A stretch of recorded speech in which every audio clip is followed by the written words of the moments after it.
Hi, welcome to our presentation. We're going to be talking about the Great Leap Backwards. This is chapter 12. So, my name's Roman, and I'm going to be talking about with the decrease in need for physical workers, it is likely that we will see less productivity for the US and China. And one interesting fact about me is my favorite food is the salmon poke from Foodland. My name is Lee. I will be going over China's increasing efforts to maintain control has hindered its progression. And one interesting fact about myself is I love going to the beach. Hello, my name is Angelica. I'm going to be going over what if AI gives the government more power, and one fact about me is I'm on episode 702 on One Piece. That's a lot of episodes. Good morning. My name is Lee, or my name is Feng. Sorry, Lee. And I'm Thank going to you. go over how AI companies influence policies and growth. And one interesting fact about me is I love going on hikes. And I would say my favorite hike on this island would probably be the Long Kaipel box. I actually just did that last week with one of my best friend, and I just really enjoyed the views on the hike.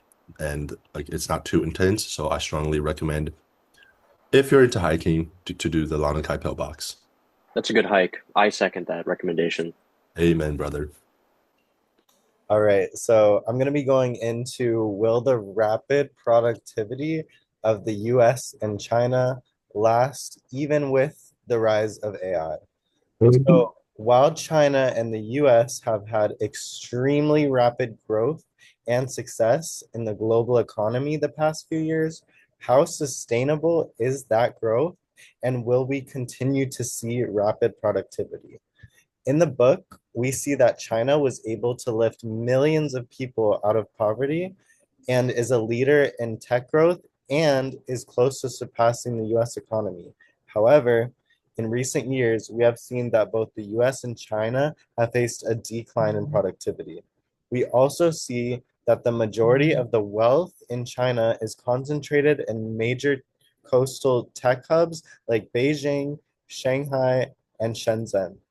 Some potential reasons for the decline in productivity are many industries are state owned, which is inherently less productive than if they were privately owned. Also, both the US and China are reaching a technological plateau, and there is less innovations than there were. But I believe the driving factor for the lack of human productivity is the growing rate of AI technology. I'm going to pass it on to Lee to talk about his topic. All right, thank you, Roman. I am covering society and surveillance. The Chinese Communist Party is increasing its control over society and individuals through advanced surveillance technology. Its main goal being to shape public behavior and prevent opposition. The CPC censors any and all ideas online that are considered to be malicious or harmful.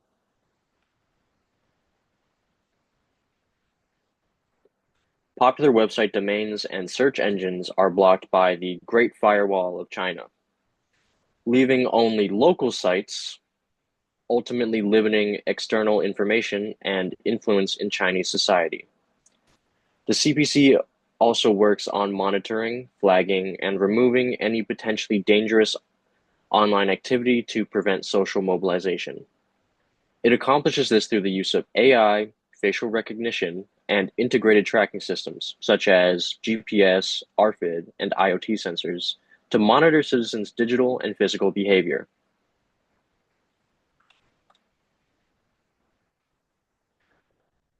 One could argue that these measures are to combat malicious activity. However, much of the content being censored includes critiques of the CPC, indicating ulterior motives.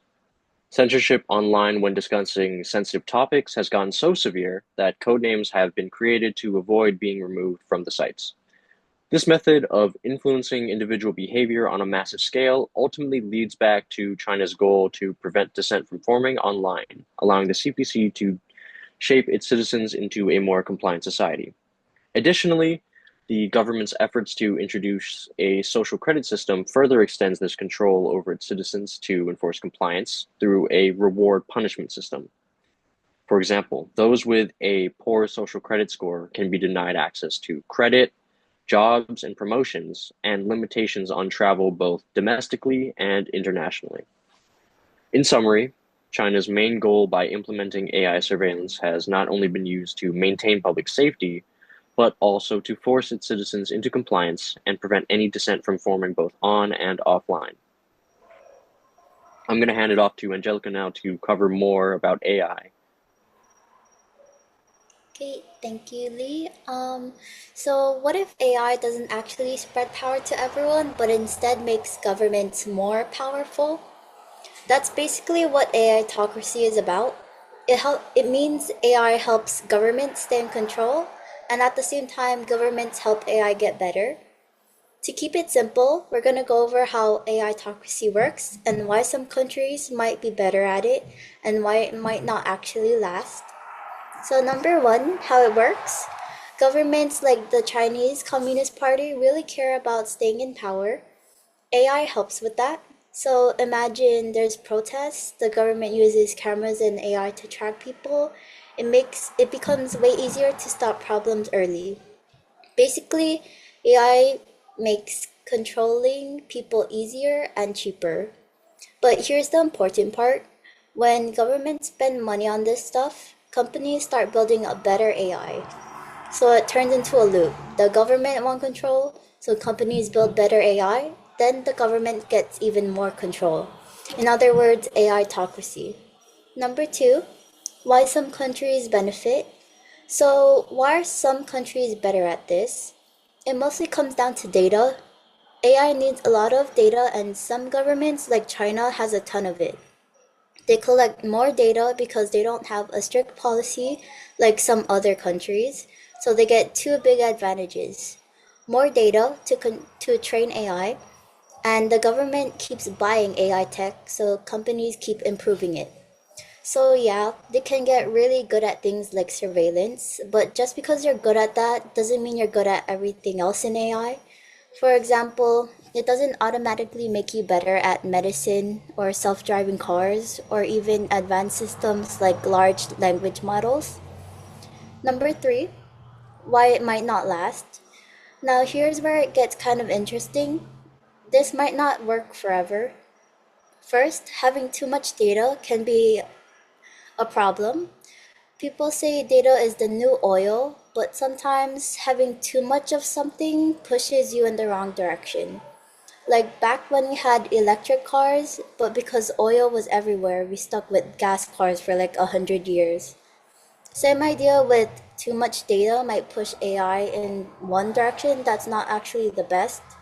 Second, AI isn't perfect. Even stuff like GPT-4, it makes things up sometimes, it messes up logic and struggles with new problems. So it's not actually thinking like a human, it's just really good at patterns. And third, there are limits. AI needs a ton of computing power, and that might slow down because of limits like Moore's Law. Plus, we're kind of running out of good data to train on. And in conclusion, AI could definitely help governments stay in control. That part is definitely real. And just because of, wait, but that doesn't mean they'll be the best at everything because there's a trade off. If you focus too much on control, you might actually hurt innovation. And usually, the biggest new ideas come from places that are more open, not super controlled. So the big question is not just who has more data, but what kind of system actually creates better ideas. Next, I will hand it off to Fang to talk about his part. Thank you, Angelica. Now, if we take a look at the next part of this chapter, America against itself. In this section, the author argues that companies will use their economical and political power to block competition. An example of this would be the River Bridge v. Warren Bridge, which was a case heard by Supreme Court in 1837. In 1785, the River Bridge Company has been granted a charter to build a bridge over the river connecting Boston and Charlestown. When the state of Massachusetts authorized another company to build the Warren Bridge in 1828, which would connect the same two cities, the Charles Bridge Propriety filed a lawsuit against Warrenbridge arguing that competition undermines their ability to collect tolls. In response to the lawsuit, Chief Justice Roger Taney warned that such claims of these obsolete companies would prevent society from improvements that adds to the wealth, prosperity, convenience, and comfort of the average citizen.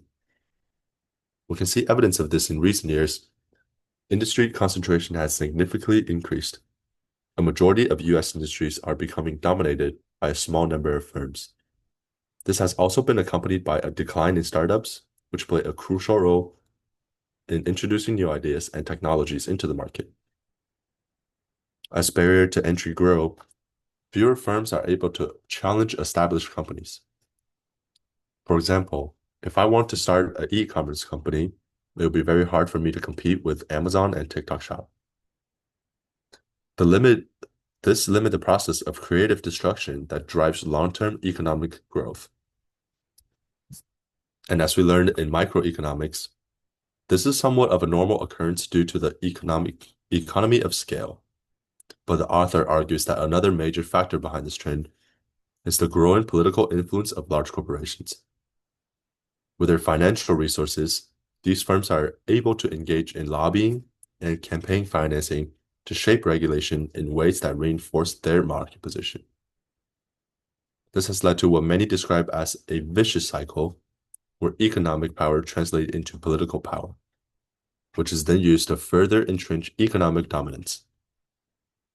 In such an environment, antitrust enforcement has weakened, and practices such as killer acquisition, where dominant firms acquire smaller competitors only to eliminate potential threats, has become more common. This dynamic is particularly visible in the technology sector, especially in the development of artificial intelligence.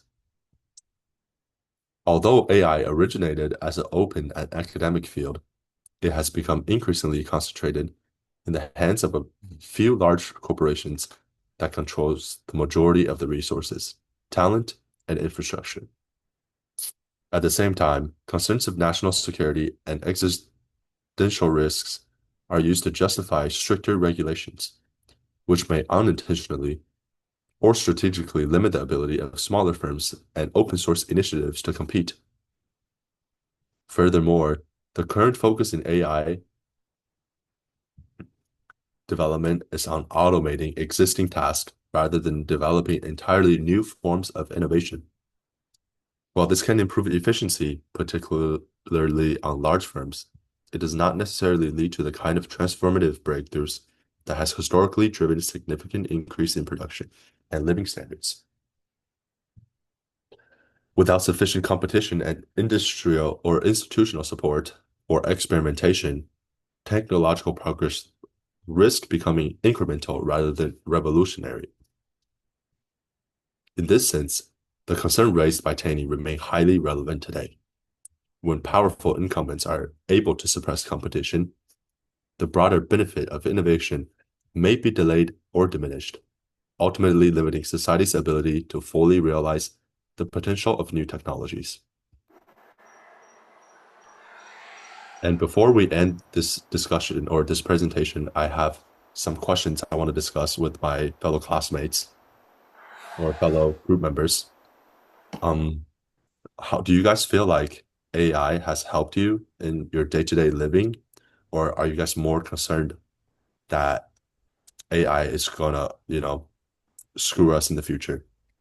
Um, Roman. Yeah. Personally, I feel like AI short term, it can be beneficial, but in the long term and like down the road, there are so many things that it's like I feel like it's gonna replace a lot of human workers. So I think that's a big issue, and I feel like we should start to limit the use of AI.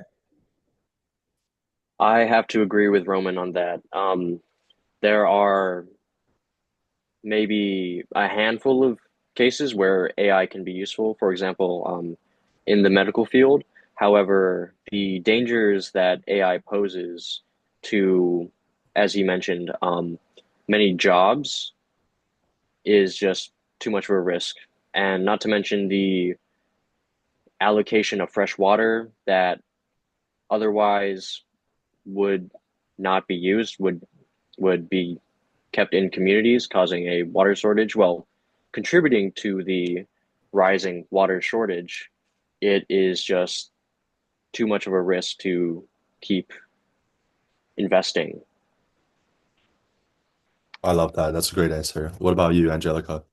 Um, I do see how AI can help, but at the same time, it maybe might be helping a little too much to the point where it's stealing like job opportunities, especially going into a job where AI is very like it's being our jobs are being threatened in the accounting society. It's scary. 100%. Well, that concludes our presentation. Thank you for tuning in, Yeah. and Thank you. we'll see you in Thank class. you.